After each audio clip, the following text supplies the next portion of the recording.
그럼 계속해서 시편 말씀 같이 나누도록 하겠습니다. 하나님은 의로우신 재판장, 이 제목으로 같이 은혜를 나누기 원합니다. 우리 계속 시편을 읽다 보면은 이 의란 표현이 많이 나와요. 나의 의, 나는 의롭다. 뭐 하나님 항상 의로우신 하나님, 하나님의 의, 뭐 이런 표현들 많이 나옵니다. 근데 여러분 의라고 할 때 성경이나 우리들이 사용하고 있는 의를 이렇게 개념을 좀 구분을 잘해야 됩니다. 두 가지 의가 있어요. 하나는 그냥 도덕적인 의입니다. 도덕적인 의. 또 하나는 정의입니다. 도덕적인 의와 정의가 있는데 대부분의 시편에서는 문제되는 것은 정의입니다. 도덕적 의라고 표현하면은 뭐 너무 어렵게 생각할 필요가 없습니다. 내가 성인이 되고 성자가 되고 내가 깨끗한 사람, 양심에 깨끗한 사람, 뭐 이 정도죠. 정의는 어떻게 보면 사회의 어떤 관계 속에서 벌어지는 일입니다. 지금 이 의 개념이 자꾸 혼란스러운 것은 우리 개신교의 가장 중요한 교리 중에 하나인 칭의론 때문에 그래요. 칭의론.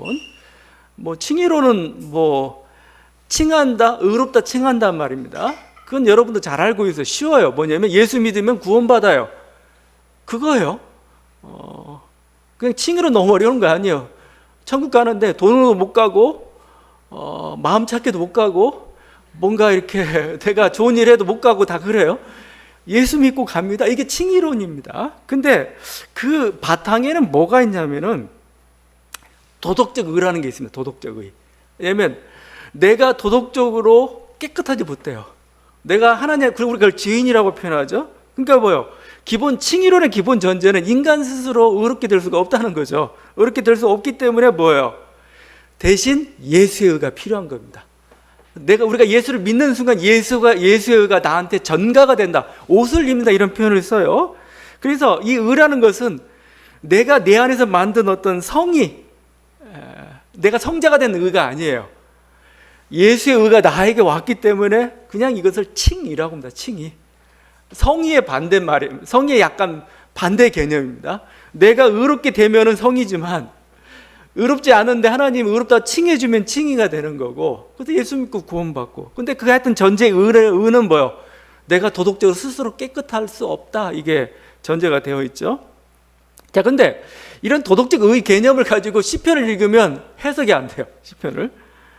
계속 우리가 걸리는 이유가 자꾸 의라고 하면 약간 알레르기 반응들을 일으켜요. 인간이 어떻게 그렇게 돼? 거기 그럼 8절 같은데 나의 의와 나의 성실함을 따라 나를 심판하소서. 우린 이런 사람들 뭐라고 하지? 교만한 사람. 지가 뭔데 나의 의래? 뭐 나의 얼마나 성실하면 자기 우리 감히 못하죠? 10절죠? 나의 방패는 마음이 정직한 자를 구원하신 하나님. 자기 마음이 정직하대요. 이게 뻔뻔스럽게 어떻게 네가 그렇게 할 수가? 여러분 그 개념 속에 뭐가 들어가 있는, 도덕적 의가 들어가 있는 거예요. 그 기준으로 자꾸 따지니까 이게 안 되는 거죠. 근데 그게 아니고 여기서는 정의입니다. 정의라는 건 뭐예요? 정의는 말 그대로 내가 불법을 행하지 않았어. 여러분 일주일 동안 불법을 행하지 않았죠? 큰일 납니다. 불법을 행하면은 법을 어기면 안 되죠. 그거예요. 그거 내가 불법을 행한 일이 없어요. 그죠? 그래서 내가 불법을 행하지 않았으면 나는 정의롭다. 정자 빼면 나는 의롭다고 말할 수가 있는 겁니다.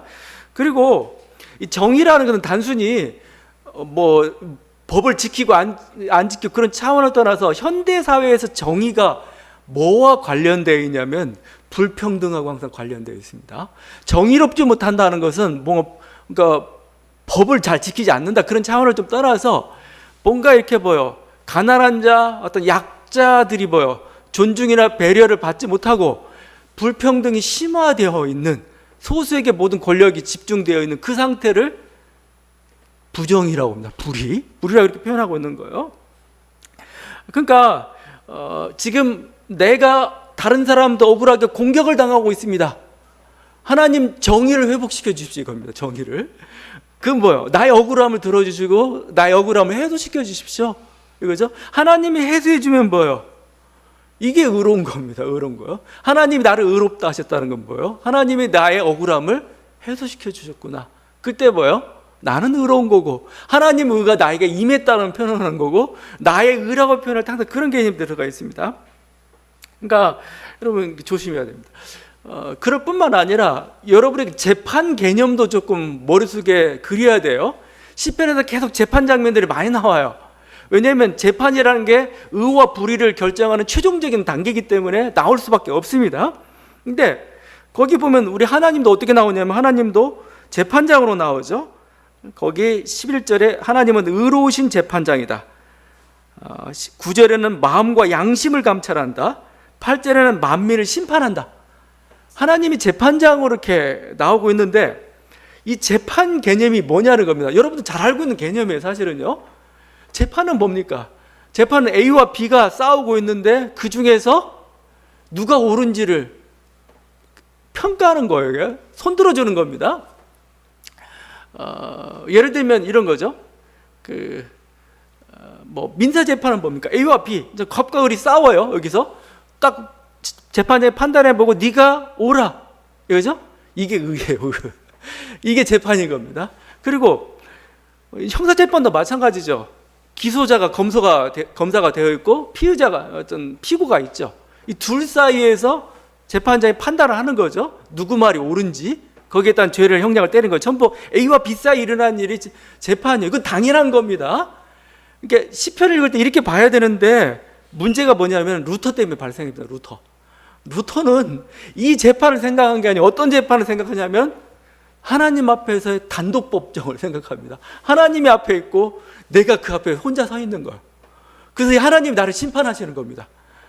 두렵죠, 떨리죠, 뭐 이렇게 잘할 것도 없고, 그런 단독 법정을 자꾸 연상을 하게 되고, 여러분이 자꾸 이제 성경을 읽을 때 이 루터의 이게 칭의론의 하나의 영향입니다. 이것 때문에 자꾸 이런 재판을 생각하게 되면은 그게 제대로 이렇게 성경에 안 읽혀요.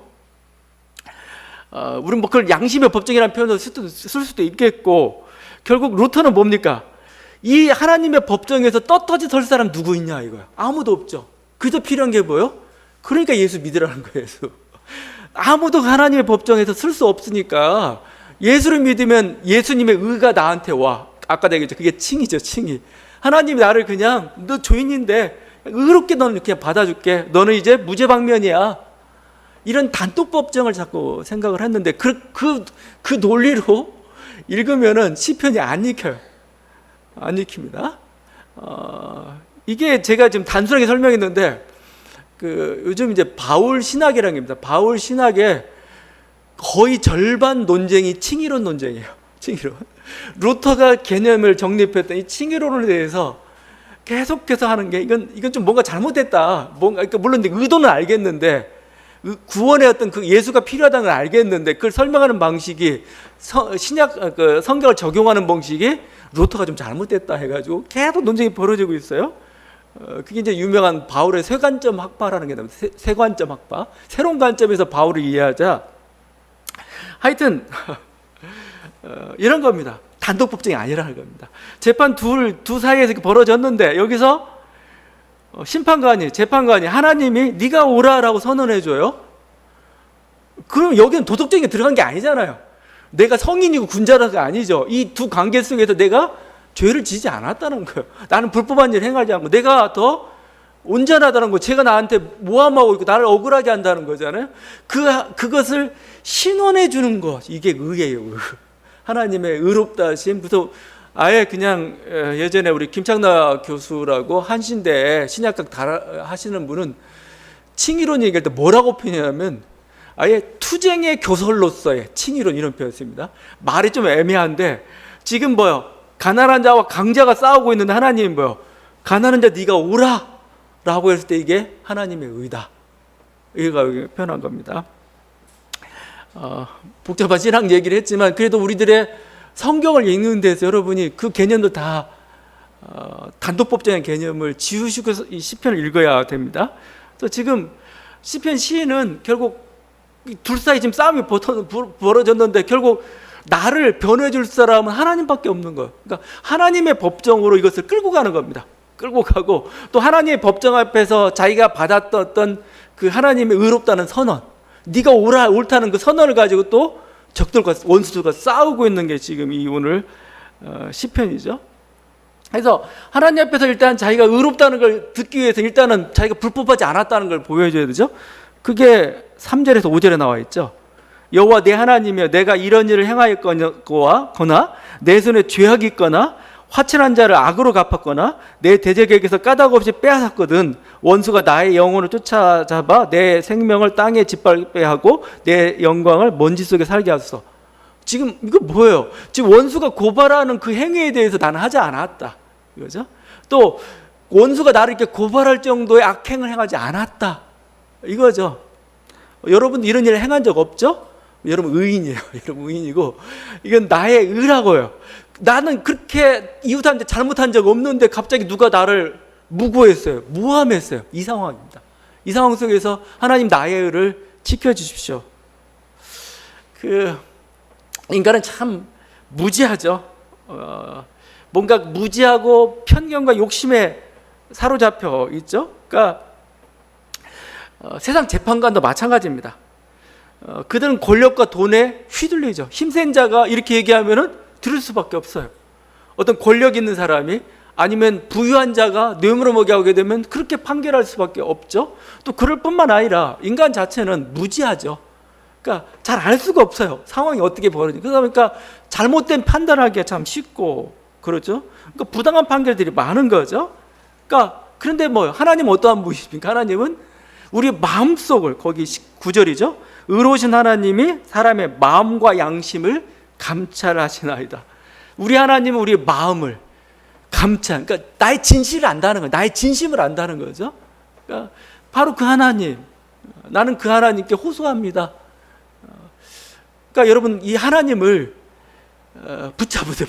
이렇게 하나님 없다면은 가난한 자와 힘없는 자가 어떻게 살아요? 이거 약자가 그냥 당하는 겁니다. 그냥 당하는 거예요. 당하고 근데 그 하나님이 있기 때문에 하나님이 호소할 수 있는 마지막 그분이 있기 때문에 살 수 있는 거죠. 그냥 가난한 자의 호소는 뭡니까? 그냥 법대로만 해주세요. 나에게 제대로 법이 적용되게 해주세요. 이거죠. 현실은 그렇지가 않죠. 무전유죄, 유전무죄가 현실도 진짜 현재 지난 몇 년 동안에 일어난 일들 보면서 그렇구나 진짜. 제가 뭔가 판사나 검사의 그 어떤 그 여러 가지 행태에 대해서 계속 비판했는데 이건 굉장히 심각한 죄이기 때문에 그렇습니다. 성경에 살아있는 지금까지 고대 사회부터 지금까지 살아있는 죄 중에 하나가 바로 이 사법상의 죄입니다. 재판 과정에서 일어나는 죄는 아직 성경 그대로 아직도 현대 속에서 재현되고 있고 또 심각하게 보시는 그 사태이기 때문에 계속 제가 얘기하고 있는 겁니다. 그들이 참 하는 게 보면은 법을 참 이용해요. 그러니까 부유하고 자기가 봐주고 싶어요. 자기 이익이 되는 사람한테는 뭐죠? 법을 관대하게 적용하죠. 아주. 그래서 거의 무죄 아니면 거의 집행유예로 다 끝내줍니다. 근데 자기 반대 세력 아니면 자기가 뭔가 하여튼 안 좋아, 기분 나빠, 얘한테 뭔가 해야 되겠어. 그럼 뭐죠? 법을 아주 꼼꼼하게 적용합니다. 그래서 결국 죄인을 만들어버려요. 그러면 진짜 죄인이냐, 이거? 우리가 상식적으로 봐도 아닌 경우가 너무나 많아요. 특별히 이런 것들은 정치인들한테는 너무, 정치인들이 약간 욕도 많이 먹게 해서 좀 불쌍하기도 해요. 왜냐면 너무 그렇게 당연하다는 듯이 당할 경우가 너무나 많아요.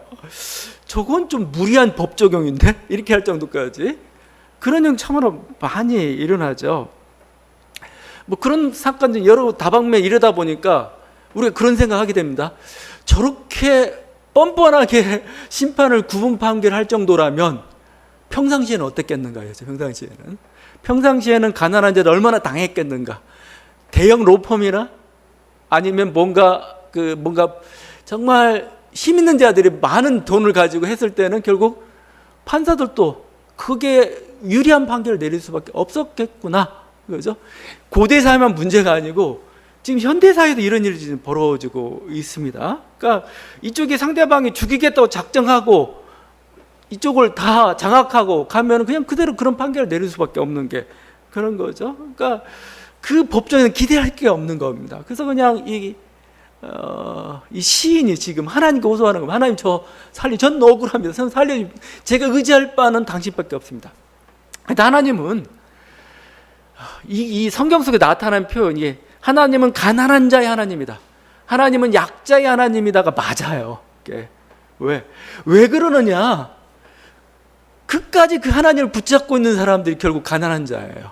약자고, 이들이 정말 신앙 있는 자입니다. 부유한 사람들에게 있어서는 하나님 필요 없어요. 자꾸 얘기하지만, 왜냐하면 자기 힘으로 다 해결되는데 뭐하러 하나님을 찾겠어요? 그렇지만 하나님은 액세서리가 되는 거예요. 액세서리. 그냥 자기의 뭔가 정당함이랄지, 자기가 행했던 악행에 대해서 뭔가 변론해줄 그런 존재로서의 하나님이 필요한 거지. 그냥 그도 액세서리라는 거예요. 근데 가난한 자는 뭐요? 죽기 살기의 문제입니다. 죽기 살기. 나는 지금 힘도 약해 죽겠는데 하나님만 놓쳐버리면 나는 못 살아요. 지금. 그러니까 결국 끝까지 하나님만을 붙잡고 있는 거고, 그리고 그래서 가난한 자 하나님이고, 이스라엘이 바로 그런 가난한 민족이 되었습니다. 왜냐하면 지금 포로되었다고 하잖아요. 포로되어 있고, 그러니까 이스라엘 민족이 전부 가난한 자가 되었고, 그래서 그 이스라엘에서 의인이라는 표현이 어떤 표현이냐면 가난하다, 가난한 자가 의인이란 말처럼 이렇게 되어버렸던 그 시대입니다. 하나님은 그래서 가난한 자 하나님이 되었고, 이게 모세오경 토라에 들어가 있어요. 신명기 말씀이죠. 객이나 고아나 과부의 송사를 억울하게 하는 자는 저주를 받을 것이라 할 것이요 모든 백성은 아멘 할지어다. 객이나 고아나 과부의 송사를 억울하게 하는 자는 내가 가만 안 있겠다. 그죠? 하나님이 직접 개입해서 내가 심판하겠다. 이런 조항이라는 게 대단한 조항이죠. 그래서 우리가 정의라고 할 때 그냥 법을 집행하는 것, 법대로 사는 게 정의일 뿐만 아니라 또 하나가 더 붙어요. 가난한 자와 약자를 더 보호해 주는 게 정의입니다. 성서가 말하는. 그러니까 성서가 세상 정의는 어떻게 얘기할지 모르겠어요. 법이고 정의다 얘기할지 모르겠죠. 그게 아닙니다. 성서에는 여기뿐만 아니고 좀 더 나아가서는 가난한 자 약자에게 더 보호해 줘야 된다. 이들에게. 왜냐하면 이들은 정말 법을 범할 수밖에 없는 취약한 상황 가운데 있는 사람들이거든요. 그들을 더 보호해 줘야 돼요. 그래야 공평해져요. 이게. 이 정의 거죠. 그래서 이 하나님을 여러분 놓치지 말고 우리는 끝까지 하나님을 붙잡고 나가야 되는 거죠. 하나님은 내 편이다. 이거 내 편. 거기 10절이죠. 나의 방패는 마음이 정직한 자를 구원하신 하나님께 있도다. 하나님이 자의 방패예요. 하나님의 방패. 지금 막 원수들은 막 화살을 막 이렇게 막 화살을 막 쏘려고 막 합니다. 우리는 막 쓰러지도 그 비방에 뭔가 모함에 화살 다 쓰러지고 있는데, 하나님이 어떤 하나님이냐면은 방패 하나님, 방패 딱 막아주고 있는. 그래서 아무도 어떤 것도 우리를 쓰러뜨리지 못하도록 만든 나의 방패 되신 하나님. 현대 사회에서도 이 공격을 많이 당하는 사람들이 있습니다. 그게 어떤 옳은 일을 하는 사람들, 앞장서서 일하고 있는 사람들, 어떤 세상에 공격받기 쉬운 위치에 있는 그런 사람들이 있어요. 그런 사람들이 붙잡아야 될 말씀이 나의 방패는 마음이 정직한 자를 구원하신 하나님께 있도다. 그래서 항상 하나님이 방패가 되셔서 그냥 앞만 막아주는 게 아니고 사방으로 위아래까지도 다 막아주신 하나님, 그 하나님에 대한 그 신뢰를 가지고 나아가야 됩니다. 이것은 연예인들에게 필요한 것 같아요. 하도 공격을 많이 당해요. 연예인들, 정치인들, 물론 이렇게 나쁜 짓 하는 정치인한테 몰매 맞아야 되죠. 근데 내가 의로운 일을 한다고 해가지고 이렇게 당하고 있는 그런 사람들, 또 뭔가 창의적인 일들, 창조적인 일들을 해낸 사람들이 항상 나의 방패는 오직 나의 마음을 헤아리신 하나님에게 있도다 하면서 그 하나님을 의지하고 이렇게 나가야 되는 거죠. 지금 시편 시인이 지금 그 의지할 데 없는 그곳에 하나님만 의지하고 그냥 꿋꿋하게 나아가고 있는 그 이런 어떤 담대함이 사실은 우리들에게 필요합니다. 왜냐하면 의의 길을 가는 사람에게는 반드시 화살이 날라오게 되어 있어요. 왜냐하면 너는 왜 우리처럼 살지 않아? 항상 이렇게 나오거든요. 왜 똑같이 안 살아? 왜? 당연히 화살이 날라오게 되어 있고, 한 대 맞았다고 해서 하나님 그냥 그만둘래요? 그러지 말라는 겁니다. 나의 방패된 하나님께서 막아주신다. 나는 하나님께 맡기고 나는 내 길 가겠다. 그 어떤 그 삶의 그 자세들 이렇게 필요한데 지금 시편 시인이 그렇게 고백을 하고 있고, 이 하나님은 뭐예요? 나에게 이런 옳단 선언만 하실 뿐만 아니라 직접 나서서 복수하시는 분입니다. 그냥 그래 오라, 옳은 게 그 정도가 끝나는 게 아니고 내가 복수할게죠. 11절입니다. 하나님은 의로우신 재판장이시며 매일 분노하시는 하나님이시로다. 내가 억울함을 당해서 내가 화가 나는데 뭐요? 나보다 더 화를 내시는 분이 있어요. 하나님이 막 화가 나가. 이놈 새끼들 이게 억울하게 이게 뭐야? 너도 가만 안 놔둘 거야 이게. 하나님이 먼저 화를 내고 있다는 거죠. 어떻게 보면은 그러니까 우리가 하나님은 너무 전능하신데 왜 안 도와줘? 이렇게만 보지 마시고, 물론 이게 다른 어떤 하나님의 섭리도 있겠지만 하나님이 여러분 편이 돼가지고 지금 이 악과 맞서 싸우고 있다 보시고, 그렇게 해서 지금 자기가 사랑하는 그 자녀들에게 부당한 공격을 행하는 그들의 세력들에 다 아주 그냥 분노하고 있죠. 그러니까 뭐 이때 자세는 뭐야? 너네 다 죽었다 이제. 너네 다 죽었다. 이제 사자처럼 찢으려고 으르렁대는 하나님 안 보이냐? 너 다 죽었다. 이런 자세로 우리가 가야 되는데 지금 시편 시인이 바로 그 확신을 가지고 가는 거고, 기도를 왜 기도합니까? 왜 기도? 이 확신 갖는 거죠. 오늘 하루를 직장을 가고 가는데 뭐 원수들이 올 겁니다. 원수들이 올 때 뭐예요? 기도하면서 뭐죠? 그 음성을 듣는 거예요. 아니 기도하면서 그 확신을 갖는 거예요. 하나님도 가만 안 놔둘 거야. 그 확신으로 또 하루를 살아가는 거죠. 거기 12절과 13절에 잘 나와 있죠. 사람이 회개하지 아니하면 그가 그의 칼을 가시며 그의 활을 이미 당겨 예비하셨도다. 죽일 도구를 또한 예비하시며 그가 만든 화살은 불화살. 하나님 칼을 쓱쓱 갈고 있어요. 너 좀 기다려라. 그죠? 그다음에 활을 이미 당겨가 시위를 당겨서 마치려고 하고 있어요 지금. 그러니까 저는 이게 우리가 심판이라고 하죠. 심판. 근데 하나님의 심판이라는 것은 우리 두 가지를 생각해야 됩니다. 역사의 심판이 있고 최후의 심판이 있어요. 최후의 심판. 우리는 역사의 심판을 믿어요. 역사의 심판을. 악인들에 대해서, 그들이 정한 악에 대해서 사라지고 우리는 사라진다고 생각하지 않아요. 사라진다고 생각하고 반드시 하나님에 대해서, 이에 대해서 역사의 심판을 내리실 것이다 믿고 있고, 또 그래서 우리는 그렇게 가야 돼요. 실제 그냥 덮어졌던 그 사건들 그냥 놔두면 안 됩니다. 계속해서 들춰내고 하나님이 그 심판해 주시도록, 당신은 분명히 그런 심판의 약속을 하셨는데 왜 가만히 있습니까? 계속 들춰내는 것도 필요합니다. 그럴 뿐만 아니라 이렇게 해서 결국 묻혀진 사건도 굉장히 많을 겁니다. 그럼 그걸로 끝나느냐? 아니에요. 이게 마지막 최후의 심판이 남아있습니다. 최후의 심판.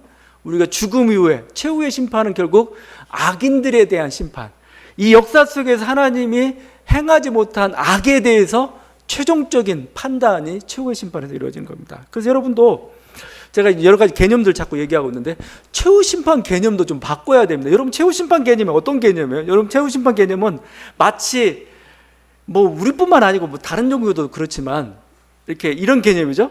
마치 백지 상태에서 하나님 앞에 딱 서게 되면은 너의 선의 양, 악행 양을 다 달아봐가지고 악인과 선인을 판단한다, 이런 느낌을 가지고 있죠.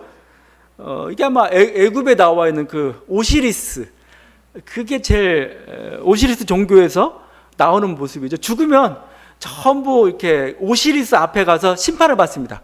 신문을 받는데 거기서 자기 죄를 다 고백합니다. 살인, 폭행, 절도, 강간, 거짓말, 42가지 죄에 대해서 자기 죄를 고백합니다. 그래서 그러고 난 다음에 그 심장을 저울에 이렇게 답니다.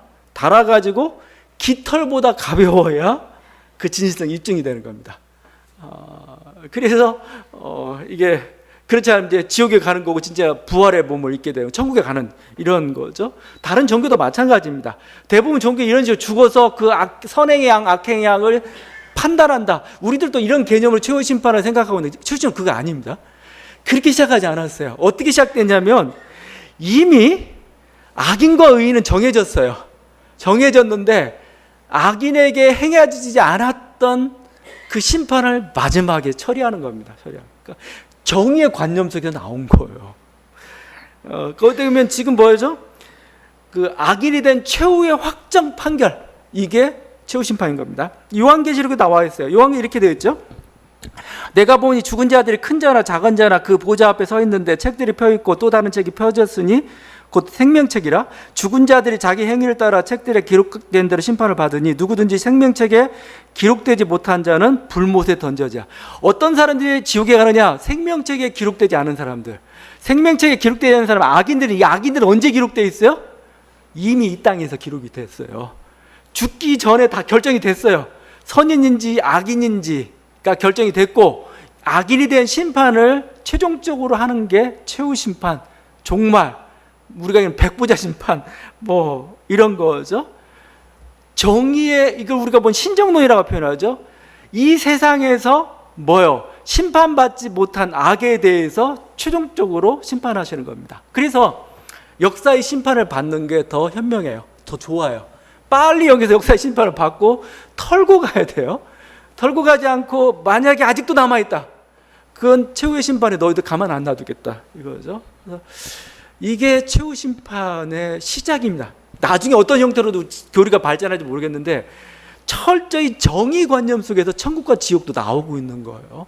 너는 하나님 뜻대로 살았던 너희는 뭐요? 니네가 뭐 선하고 뭐 성인이라 그런 게 아니고 하나님 뜻대로 산 너희에 대해서 하나님은 대가를 줄게. 하나님의 뜻대로 살다가 그냥 어떻게 보면 억울하게 고통을 당한 너희는 내가 대가를 줄게. 그게 천국인 거죠. 그러니까 천국과 지옥은 철저히 이 세상에서의 의와 불의 때문에 발생하고 있는 겁니다. 악에 대한 심판 속에 나온다는, 이게 본질이에요. 여기서부터 출발하고 있는, 이걸 놓쳐버리게 되면 여러분은 자꾸 최후 심판 교리를 이상한 율법의 논리로 바꿔버립니다. 율법의 논리로 바꿔가지고 너 가니 안 가니 뭐 이런 논쟁하고 있으면 그건 조금 좀 더 나간 거죠. 근데 근본을 보자 이거죠. 하나님 심판이 있고 하나님 심판은 진행되고 있고 그걸 철저하게 신뢰하고 있는 사람이 시편 시인이고 우리도 신앙인들 그런 사람들이죠. 결국 이 사람들이 이렇게 악인들이 하나님에 대한 심판, 그 악인들의 심판이 거기 재밌는 게 있죠. 재밌는 게 그 15절과 16절이죠. 그가 웅덩이를 파 만듦이여 제가 만든 함정에 빠졌도다. 그의 재앙은 자기 머리로 돌아갔다. 그죠? 이 악인들이 이렇게 의인을 웅덩이를 파놓고 여기 빠지게 하려고 하는데 자기들이 빠져버렸어요. 재앙을 만들어 놨는데 그 재앙이 자기 머리로 돌아가 버려서 하나님의 복수하시는 방법입니다. 하나님 심판하시는 방법입니다. 그게 지금 보면 여러분 우리가 제가 이제 이쪽은 잘 하지 않고 있는데 그 시편을 보면서 항상 표제라는 게 있어요. 표제.